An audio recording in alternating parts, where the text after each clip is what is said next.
Hello Horror Hounds. As requested by the Deadly Dames Jamie O'Rourke, Camp Death 3 and Emma Cadd, I bring you 1991's Popcorn, a film so perversely singular that they've done the DVD cover in landscape format rather than portrait like everyone else. Because why be like everyone else? Well, perhaps the answer is because if you're not like everyone else, then sometimes you're like popcorn. So the film centres on the film department of a college who need funds, so they decide to organise a horror movie marathon in an abandoned old school movie theatre. And during the preparation and setup for the night, they find an old film reel from the 70s made by some sort of cult leader and avant-garde filmmaker. The film is called Possessor, and the urban myth goes that inside that very theatre he screened Possessor, and the final act was to be the real on-stage murder of his family that he tried to go through with, but the theatre got set on fire. And was he killed? Was he not killed? During the movie marathon that the kids set up, they're stalked by a killer that may or may not be this filmmaker, Lanyard Gates, from the 70s, returning to finish the culmination of Possessor. That sounds pretty good, doesn't it? So it begs the question, what went wrong? A ton of people seem to love this film, and it's a quirky film, and if you're at all like me, if anything gets described as quirky, it just sets your teeth on edge. It's peppy. This is a peppy film. It's hard to out and out hate it. I don't love it as much as some. The well-documented difficulties behind the scenes may go some way towards explaining the mess that I feel this film actually is. It was written, I need to read this, by Alan Ormsby. But Alan Ormsby was set to direct this movie, and he got pulled off the project, and someone else stepped in to replace him as director. About a few weeks into filming, the female lead got pulled off the film as well and got replaced. And that's one of the reasons, I suspect, why this film is so bloody patchy. Alan Ormsby is still credited as the director of the films within a film in Popcorn, and to be fair, they are some of the standout moments in the film. So during the movie marathon, we get to see portions of the films that they're screening, and they're all think a little like, you know, the fake movie trailers that were made for the intermission in the Grindhouse double feature with Tarantino and Robert Rodriguez. A little like that, except rather than referencing the Grindhouse movies, they've most definitely got their eye on the 1950s B-movie, sci-fi and horror films, especially from the likes of William Castle and Jack Arnold. My favourite one is the first one, The Mosquito, which is like them. It's a film about creatures made gigantic by atomic bomb testing, and there's a gimmick that goes with each screening, just like William Castle would do. And in this one, it's a huge giant mosquito that goes down a zip wire over the audience, just like he did with the glow-in-the-dark skeleton for the House on Haunted Hill. The second movie is called The Attack of the Amazing Electrified Man, which is another superb. A guy goes to the electric chair, it doesn't kill him, it gives him the power to control electricity, which, now I say that out loud, kind of sounds like an X-Files episode from the 90s. But the gimmick for that was the one that Castle would used in real life for the Vincent Price movie The Tingler, with electrocuted seats for the audience. So whenever there was electricity on screen, people will be jumping up because their seats got electrocuted. The third movie is a big wasted opportunity. It's called The Stench. The gimmick within the movie is that they pump smells into the auditorium, but I guess it's a killer stench. It's supposed to be. It's obviously aping Smell-O-Vision, this segment, and the movie within a movie. The Stench is a Japanese movie dubbed and recut for an American market, but we never really see enough of that to get a handle on how well that plays. The other two sort of riffs, spoofs, homages, The Mosquito and The Attack of the Amazing Electrified Man, are shot, sound, look, acted, to within an inch of perfection of the movies that they're spoofing, and there's an enormous amount of fun to be had with that. It's also worth noting there is another movie within the movie, and it's the reel of the film The Possessor, made by Lanyard Gates, this sort of cult leader, 70s sort of acid trip experimental film cult that he ran, and The Possessor as well, the way that that's filmed, does have the feel of a sort of acid head experimental hippie movie, sort of a freak out movie with a sort of soupçon of Charles Manson's family in there for good measure.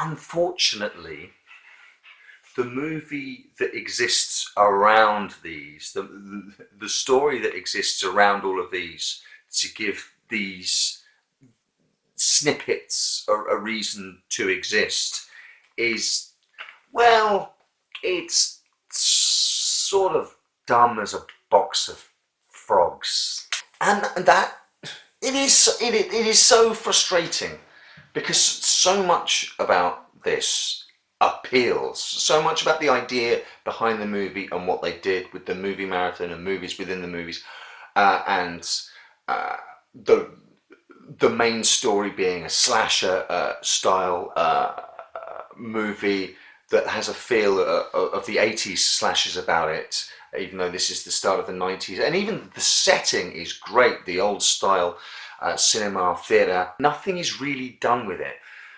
When you think of horror movies set in a cinema theatre, instantly I think of Demons, and that movie had the right idea. It involved the audience who went to see the film were involved. They were characters rather than a backdrop.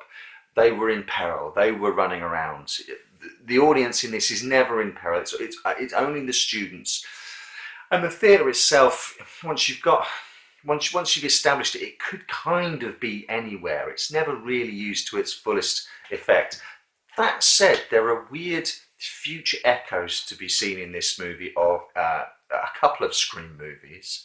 The opening of Scream 2, where they go to watch Stab, and also the sequence in Scream 4 where they set up in the barn, they set up the Stabathon. So it makes you think, it's weird, it makes you think of Demons, it makes you think of Scream 2, it makes you think of Scream 4, but never really does anything that's its own to elevate it.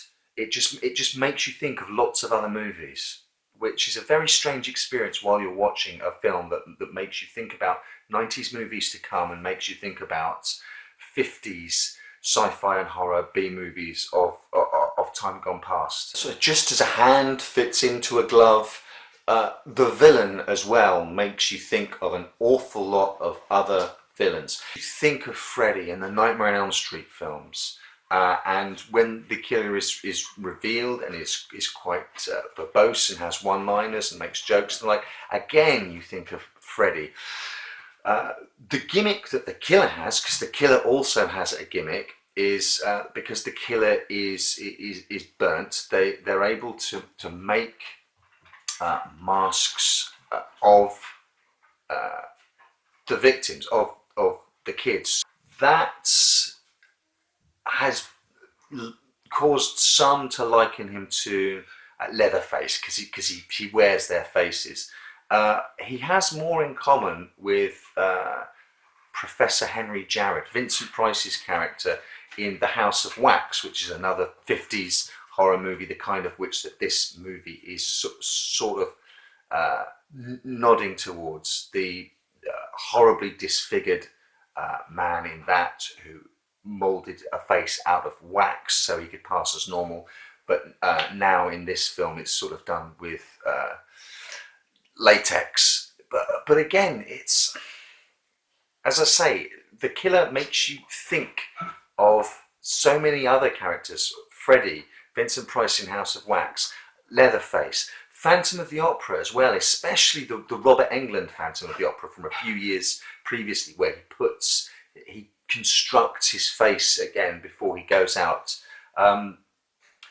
So weird echoes of tons of other movies without really Popcorn ever giving itself the distinction of raising itself above the pack. It's a very strange experience to watch it and just be constantly reminded of other things all the time.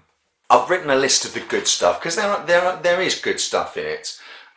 Dee Wallace Stone's in it. There's a section where she's alone in the theatre in the dark, and again later on our heroine Maggie goes down into the dark basement of the theatre, and she's there with the killer while he's sort of moving in and out of the light, swapping faces.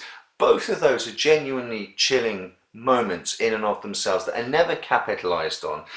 They're all too brief, and that tone is never carried over to the rest of the movie. I mean, the film tonally is wildly inconsistent. Sometimes it wants to be chilling, sometimes it wants to be goofy and spoofy, sometimes it seems like it wants to be a horror comedy, other times it wants to be a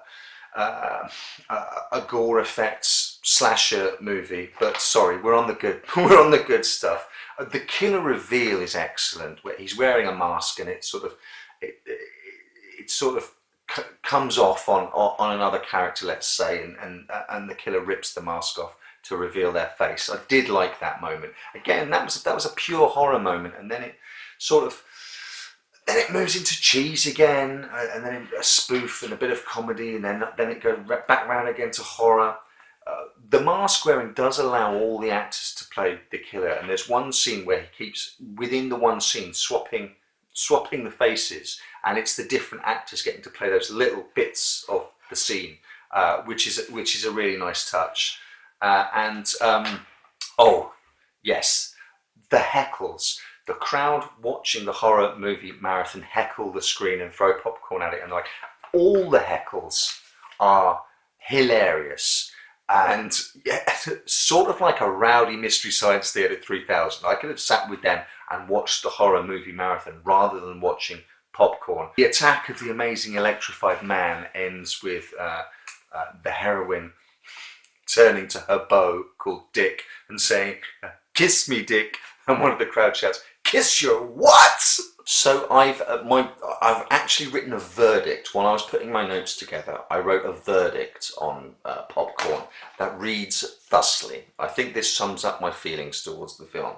It's a holdover from the 80s slasher movie. It even has an end credit rap like Maniac Cop 2 does, like oh Christ, Ready for Freddy, Dream Master, Nightmare 4. So it's a holdover from the 80s slashers, with a splash of 70s experimental film that looks back even further to sci-fi and horror films of the 50s, whilst paving the way for the more self-aware horror films of the 90s like Scream, Urban Legend, and I Know What You Did Last Summer, but without going full throttle sort of metatextual or making the characters in this film aware that they're in a horror movie in the way that those 90s films did. So it sort of sits unevenly between so many stools, backwards looking, already a throwback to the 80s, looking backwards even further, sort of pointing the way towards films that would come later, but sort of not distinguishing itself enough. It's so odd. I mean, it's an odd movie to watch. You might love it. You might love its quirkiness. I don't know whether I'll ever go back to rewatching it. I'm never going to lose it from my collection, though. I'll never get rid of it because there's nothing quite like it at all, for better or for worse.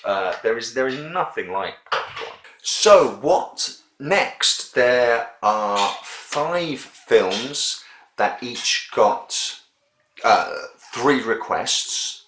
They are House, or Hausu, Ravenous. As Above, So Below. George Romero's Martin. And this is Revenge of the Creature and the Creature Walks Among Us, but represents the Creature from the Black Lagoon trilogy. So I just thought for these five, I'd just pick them in a random order. So they're going behind my back. I'm awkwardly shuffling them behind my back. And now I've got no idea which is which now. I'm going to pick that one out. And next we will have, oh, yeah, Ravenous. Excellent. I've been looking forward to rewatching this for the longest time. Now, if you want to talk about the good kind of quirky, I got your quirky right here, motherfucker. So next up, Ravenous.